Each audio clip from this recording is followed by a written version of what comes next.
Hi everyone, a very warm welcome to my channel Ritu Garg Maths Classes.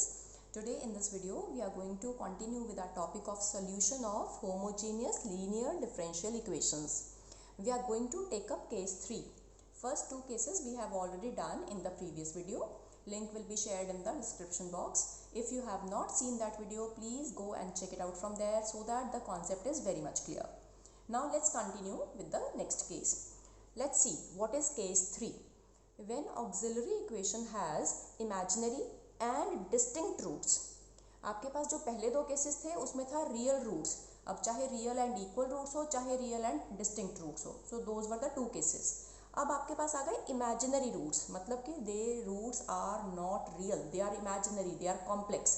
कैसे होंगे? For example alpha plus minus iota into beta. Then the complementary solution is, the complete solution is y is equal to e raised to power alpha x. ये जो alpha है आपका जो real part है, that will be e raised to power alpha x. उसको use करना है आपने whole into c1 cos beta x plus c2 sin beta x. So beta, the imaginary part of this solution, will be used here. So this is the format of the complete solution, and now we are going to take up a question so that you can understand the whole topic in a better way. Let's start with the question. It's a very important question. It's biquadratic, means degree 4. Solve d raised to power 4 minus 2d cube plus 5d square minus 8d plus 4 whole of y is equal to 0. Equation आपको already symbolic form में दी हुई है. So when we start with the solution आपके पास first step save हो गया. Otherwise अगर आपको dy बाई डी एक्स में दी होती है तो आपको सिंबॉलिक फॉर्म खुद बनानी पड़ती है. So it is already given to us, so the very first step is saved. This is number 1. Now let's make its auxiliary equation. When you make the auxiliary equation, you have to just remove the variable.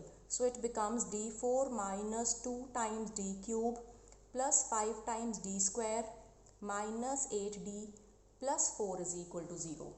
अब auxiliary equation के आपने roots बनाने हैं, तब आपको पता लगेगा कि रियल है या इमेजिनरी है.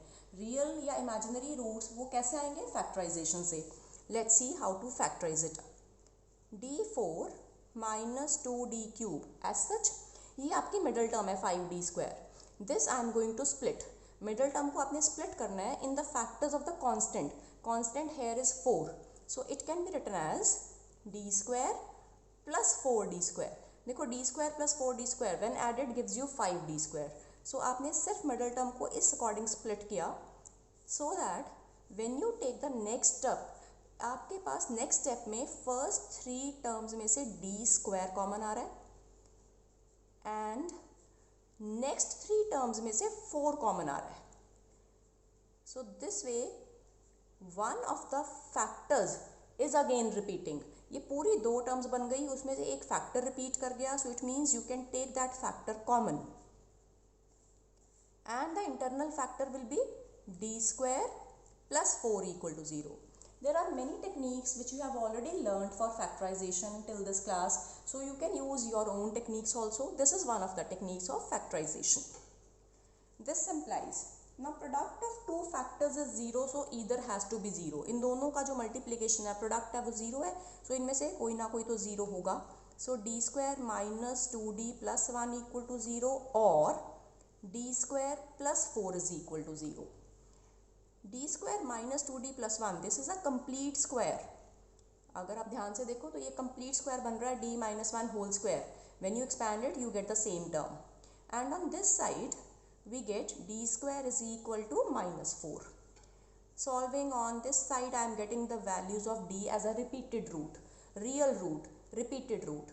And on this side d square is equal to 4 as such. अब ये 4 इंटू माइनस 1 है. Minus 4 means 4 into minus 1. Minus 1 means iota square, because iota square की वैल्यू होती है minus 1 which I have used hair.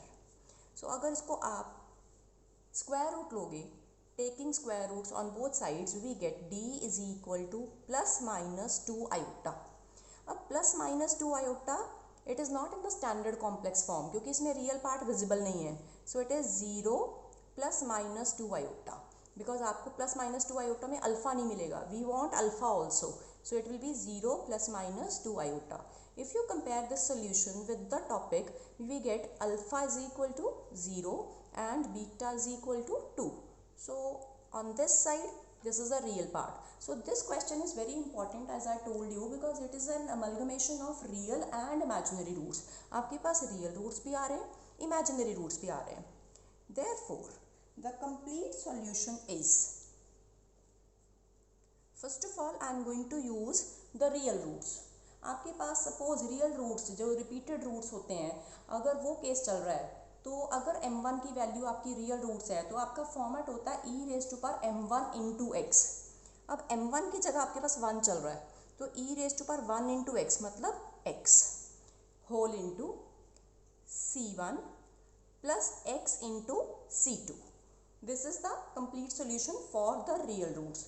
अभी हमारे पास imaginary वाला पार्ट पड़ा है, so I am going to add it up and use this complete solution. e raised to power alpha into x, alpha की जगह क्या है आपके पास 0, so 0 into x. अब c1 नहीं आप ले सकते बिकॉज c1 c2 कॉन्स्टेंट्स हैं विच हैव ऑलरेडी यूज्ड, तो आप नए कॉन्स्टेंट्स ले लो c3 and c4. c3 cos beta x, beta real part की जगह imaginary part, you can see beta is the imaginary part, so it is 2 x plus next constant c2 लिया था हमने यहाँ पे, हम यहाँ पे constant c1 c2 c3 use कर चुके हैं. So I am going to take c4 into sine beta x, beta की जगह आपके पास आ रहा है 2, it will be 2x. Let's simplify it further. It is e raise to power x into c1 plus x times c2 plus e raise to power 0 into x, 0 into x is 0, e raise to power 0 is 1, so you can just leave this term and write down the remaining as such. So this is your answer for a very important question. This is a good question because इसमें आपको real roots भी मिल रहे हैं और imaginary roots भी मिल रहे हैं. तो real भी आपने यूज़ किए, imaginary भी यूज़ किए. Now we'll be doing one more question for the practice. Let's take up another question.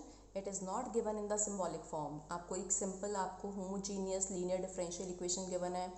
How to recognize it is homogeneous I have already discussed in the previous video. So let's start with the solution. Given differential equation is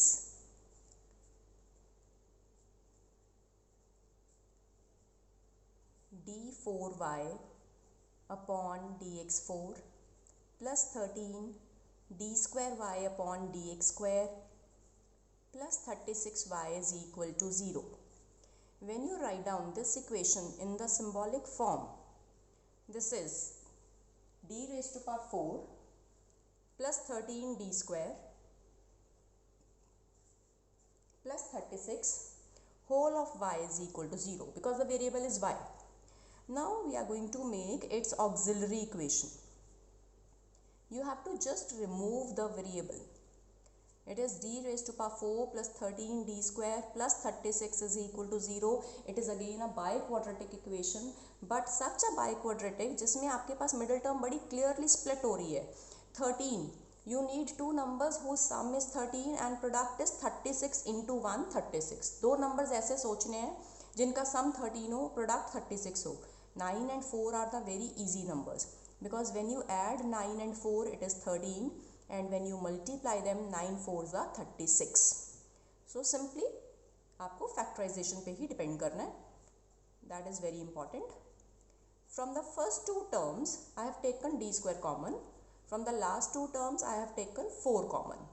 आपको इस तरह के factors बनाने हैं कि दो terms जब बन जाएं उसमें से आपको एक रिपीटिंग फैक्टर मिलना चाहिए, so that in the next step you can take it out. ये आपकी सिंपल सी फैक्टराइजेशन की टेक्निक्स हैं which you have been doing I think from the classes 8th और 9th and as such. So product of two factors is 0, either has to be 0. Either d square plus 9 equal to 0 or d square plus 4 is equal to 0. Let's simplify. D square is equal to minus 9 on this side and d square is equal to minus 4 on this side. अब negative आ गया तो इसका मतलब है कि ये आपको iota use करना है. -9 means 9 times iota square, because iota square की वैल्यू कितनी होती है -1, तो 9 into -1 gives you -9. Taking square root on both sides, जब भी स्क्वायर रूट लेना है you have to take plus minus. 9 का अंडर रूट हो गया +-3, आयोटा स्क्वायर का हो गया iota. Similarly on this side when you take the square root you get the value +-2 iota. So this question falls under the same topic but somewhat different. अब यहाँ पे आपके पास दो पेयर्स आ गए, डिफरेंट दो पेयर्स आ गए. एक आ गया आपके पास 0 +-3 आयोटा एंड दूसरा आ गया आपके पास 0 +-2 आयोटा. पिछले क्वेश्चन में हमने किया था रियल रूट्स भी थे, इमेजिनरी भी थे. यहाँ पे हमारे पास इमेजिनरी के दो डिफरेंट पेयर्स हैं. Let's see how we will be writing down the complete solution. Complete solution is y is equal to, आपके पास फॉर्मेट था e raised to power alpha x.